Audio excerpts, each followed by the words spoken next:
Hello students, आप सभी का हमारे यूट्यूब चैनल पर एक बार फिर स्वागत है। आज की इस क्लास में हम लोग यूनिट सेकेंड के एक बहुत ही महत्वपूर्ण topic discovery of anode rays and proton या फिर आप कह सकते हैं धन किरणों या एनोड किरणों की खोज और प्रोटॉन की खोज के बारे में अध्ययन करेंगे। अध्ययन शुरू करने से पहले आप सभी हमारे चैनल को सब्सक्राइब कर लें, बेल आइकन को प्रेस कर दें ताकि लेटेस्ट वीडियो की नोटिफिकेशन आप सभी को मिलती रहे। आइए शुरू करते हैं। इससे पहले कि वीडियो आप सभी को देखने के लिए चैनल को जब सब्सक्राइब कर देंगे तो उसके बाद हमारे चैनल को YouTube पर सर्च कर लेंगे। चैनल का नाम है easy chemistry by Ajay B. तो इस नाम से जब सर्च करेंगे उसके बाद में इस पे जब क्लिक करेंगे तो फिर चैनल की प्लेलिस्ट आपके सामने आ जाएगी जिसमें पिछले सभी चैप्टरों की वीडियो पड़ी हुई हैं जिन्हें आप पढ़ सकते हैं, समझ सकते हैं। तो डिस्कवरी ऑफ प्रोटॉन या एनोड एंड एनोड रेज क्या है इसको समझ लीजिए।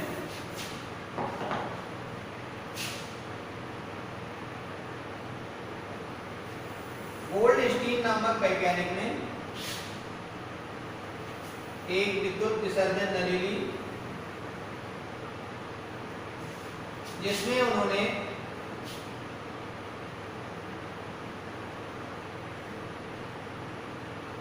दो इलेक्ट्रोड यानी कैथोड और एनोड लगा दिए।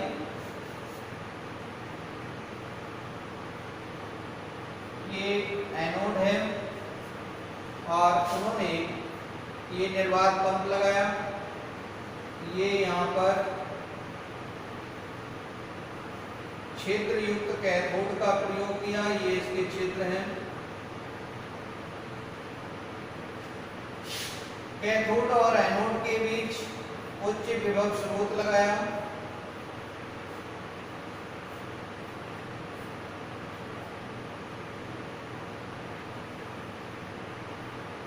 ये उच्च विभव स्रोत है और विद्युत विसर्जन नली के अंदर दाब कम कर दिया। ये निर्वात पंप से, ये निर्वात पंप है और दाब लगभग 10 की घात -2 से 10 की घात -3 मिलीमीटर Hg के बराबर दाब कर दिया।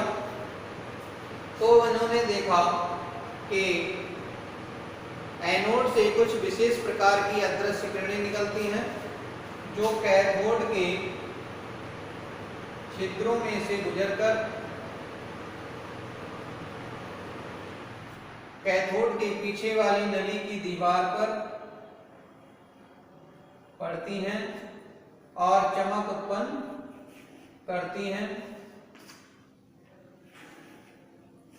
तो इस तरह से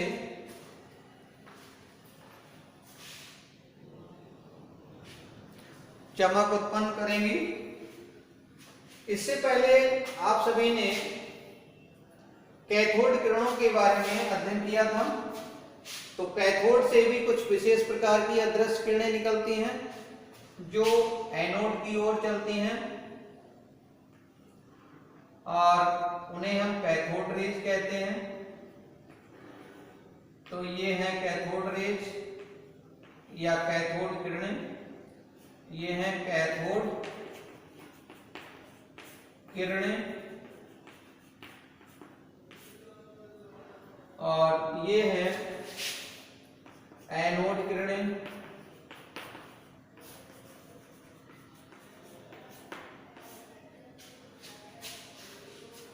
एक बार दोबारा समझ लेंगे।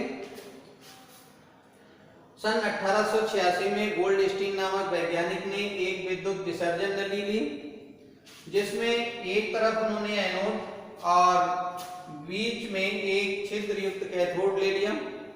दोनों को उच्च विभव स्रोत से जोड़ दिया।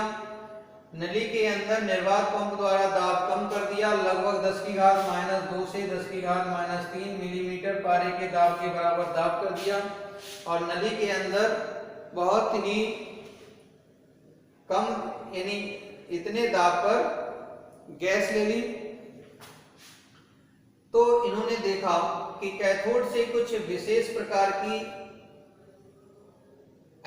अदृश्य किरणें निकलती हैं जिन्हें कैथोड किरणें कहते हैं, और एनोड से भी कुछ विशेष प्रकार की अदृश्य किरणें निकलती हैं जो कैथोड के छिद्रों में से होकर के गुजरती हैं और नली की दीवार पर चमक उत्पन्न करती हैं। कैथोड के पीछे जो नली की दीवार है उस पर चमक उत्पन्न करती हैं।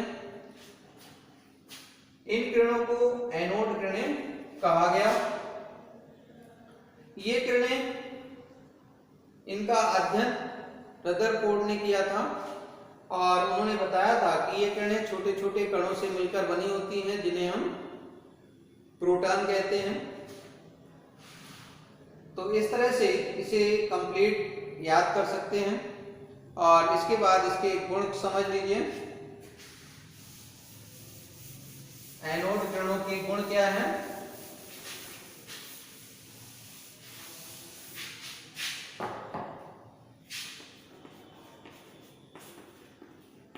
पहला गुण है कि ये सीधी रेखा में चलती हैं।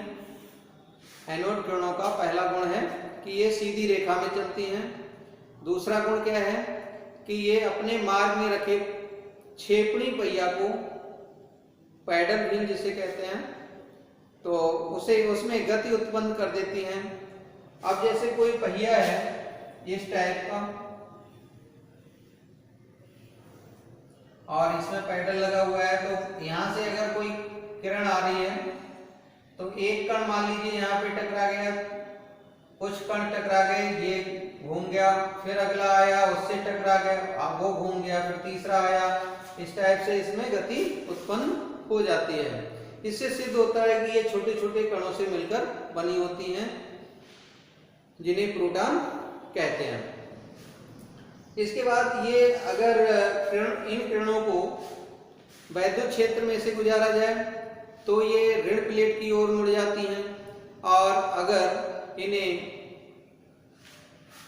चुंबकीय क्षेत्र में से गुजारते हैं तो ये उत्तरी ध्रुव की ओर विक्षेपित हो जाती हैं। इससे सिद्ध होता है कि इन किरणों पर धन आवेश होता है। अब जो धन आवेश होगा वो कितना होता है?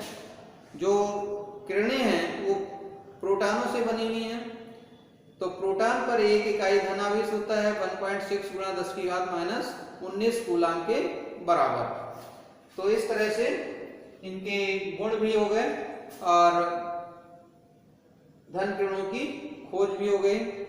धन किरणें चूंकि कैथोड के छिद्रों से गुजरती हैं इसलिए उन्हें कैनाल किरणें भी कहते हैं। ये यदि ना बताया हो तो समझ लीजिए कि चूंकि कैथोड के छिद्रों से धन किरणें गुजरती हैं और छिद्रों को कहते हैं कैनाल, इसलिए इन किरणों को भी कैनाल किरणें कहते हैं। तो चाहे तो धन किरणों के नाम से पूछा जाए कि उनकी खोज कैसे हुई, चाहे एनोड किरणों के नाम से पूछा जाए कि उनकी खोज कैसे हुई, चाहे कैनाल किरणों के नाम से पूछा जाए कि इनकी खोज कैसे हुई, सभी का आंसर यही है और इसी टाइप से नोट करना है, समझाना है, लिखना है। और इसके बाद में आते हैं कि प्रोटॉन सिद्ध कीजिए।